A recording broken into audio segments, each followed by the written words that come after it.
ever feel like you're just not a creative person? Or maybe you are a creative person, but somehow ideas just don't seem to come to mind. So if you've been sitting for like half an hour in front of your paper or worksheet or whatever you're working on and nothing came to mind, then this video is for you. So first of all, what is creativity and how come some people seem to have limitless creativity while others don't seem to have it at all? Creativity is not really a thing, it's not even a skill, at least that's what I think. It's more like a way of thinking, and you can definitely improve that. Creativity is not something that you either have or don't have. It doesn't just come to you. It's not like you're just born to be creative. If you just sit at your desk and wait for creativity to come to you, it won't. I, for example, generally consider myself creative, but even I have times when just nothing comes to mind, right? But I kind of came up with a few techniques to help me boost these creative juices and get in the right mindset to do creative work. Basically, your brain is designed to solve tasks, and it will start to solve the tasks that you give it.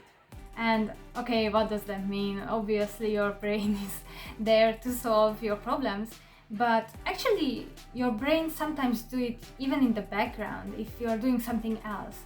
But you have to kind of tell it that this is a problem and it has to work on it. I know it kind of seems weird, like your brain has a mind of its own, but believe me, it works. So, first, it's very important that you cannot rush creativity.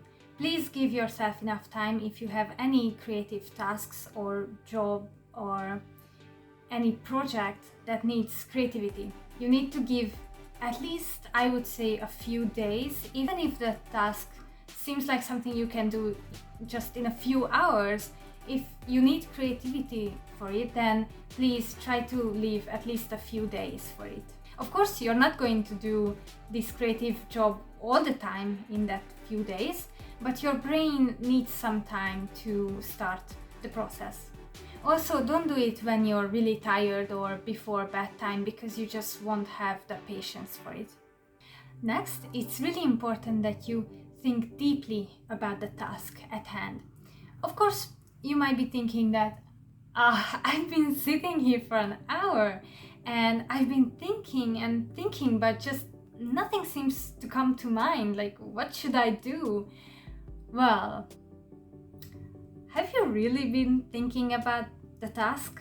Or have you just been scrolling social media and thinking about something else? Yeah, I thought so. But luckily, I have a few questions that can help you really deeply understand what the task is and what kind of results you're trying to get. So the first few questions are really basic. What is the task? Why are you trying to do this task? And what kind of results are you expecting?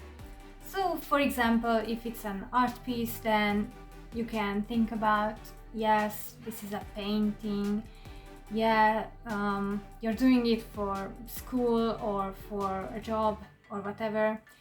And the result, of course, is whatever the teacher or your client asked for an output. Right? This is really simple. And these tips are actually not just for art. It can be any kind of creative job. For example, it can be business, marketing, it can be music, it can be anything really that needs creativity. So my tips are pretty general, so you can use it for any kind of job. So the next question is, what is the essence of this project? Like, what is the main component, the core value of this project? For example, in marketing, if it's an advertisement, then you can think of what is the main idea that you're trying to tell your customers? What is the reason you're talking to them? Or if it's a painting, then what is the core of it? What is going to be in the foreground? because basically everything is going to be built on that core idea. Once you get the core idea set, then everything else will kind of naturally come. And next question is kind of linked to this. Is the task free, or is it something that is fixed? By free, of course, I don't mean monetary things, but are you free to do anything, or are there some kind of rules that you have to follow, or something that limits your possibilities? In painting, for example, if you're trying to make a portrait, then of course you cannot really draw animals, or if you do draw animals, they are not the foreground usually, if human portraits. Of course there are animal portraits too. But if you understand, my main point here is, if there are any rules, then you kind of already know what kind of things you can think about, and your brain already starts to filter out ideas that won't match the project. If it's completely free, then I advise you to make up some kind of rules. For example, if it's just a drawing that you do for yourself, or any project that you just do for yourself, then give it some kind of limiting factor. For example, if you're making a video, then okay, this video is going to be about cars, for example. And then you already know what kind of thing to think about. Because if it's about cars, it cannot be about boats, for example. Next, is there any background for it? Is there a project that, for example, came before it? If your project is making an advertisement campaign for a company, then you might think that, okay, this campaign is pretty free, you can do whatever, but of course you need to limit it to this product or that product. But even then, there's the brand book. There's some limitations, what can you do and what cannot you do, based on the company's history. Or if you're making any kind of, for example, if you're making a book cover, then you already know what kind of style you can use based on the book itself. So these limiting factors can make your mind work a bit more efficiently, because if you don't know what to do, then your brain cannot really start thinking about it. And then, of course, have you made a project before that was similar to this? Do you have any experience that might help you with this task? Of course, you can ask many different questions depending on what kind of task it is or what kind of field you're working in. These are just general examples. After you've done with this and you have the idea of what kind of project you need to do, then leave it alone. Go and rest, do something else, work on something else, and just let your brain kind of start thinking about it. It will do it in the background, so you don't even have to think about it actively. But as you move along the day or days, then just sometimes remind yourself that this is a task that you need to do.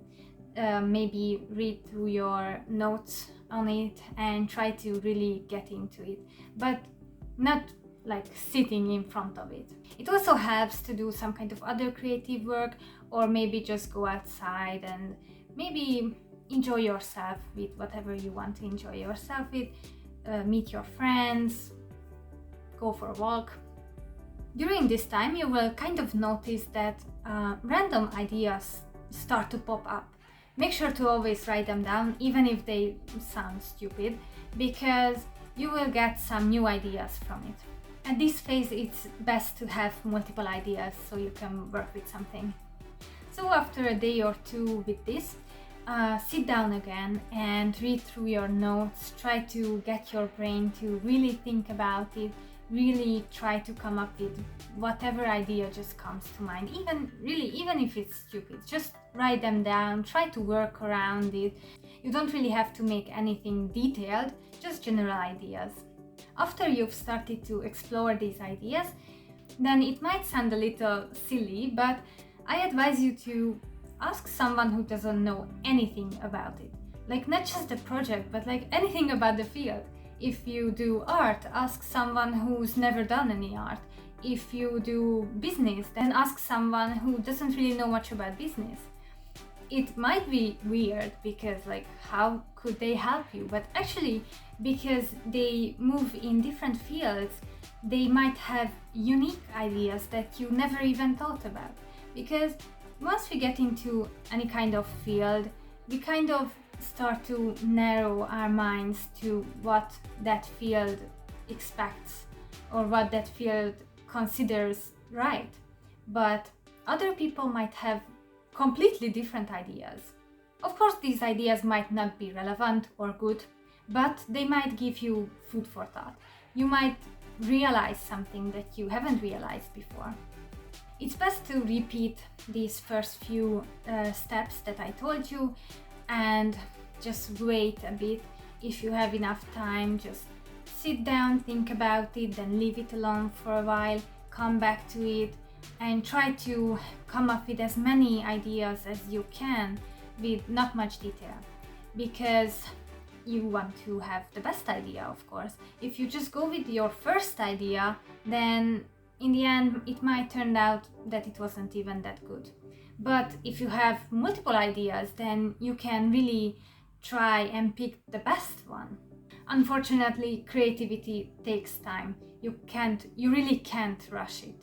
I'm pretty sure that at this point you will be able to finish your project, so really just do your best, and I'm sure that it will turn out really good. And my bonus is that creativity is like a water tank, right? You have some amount of creativity, and if you take it out to make a project, then you kind of have to fill it with something else. So try to go outside, enjoy yourself, try different things, talk to new people, and creativity will come easier. And of course, really important is to keep your mental health in check. Try to not get depressed, because creativity is really something you can only do if you're not tired, if you have enough energy, and if you enjoy yourself. So try to take care of yourself, and I'm sure that these creative projects will just be really easy after that. I hope these ideas help. To me it helped a lot, so I hope it helps you too. So I think you should give it a try, at least if you cannot get out of a rut or something. Do you have any other ideas or any other tips that might work? Please leave it in the comments. If you liked it, please subscribe and leave a like. It would really help me out, and see you in the next video.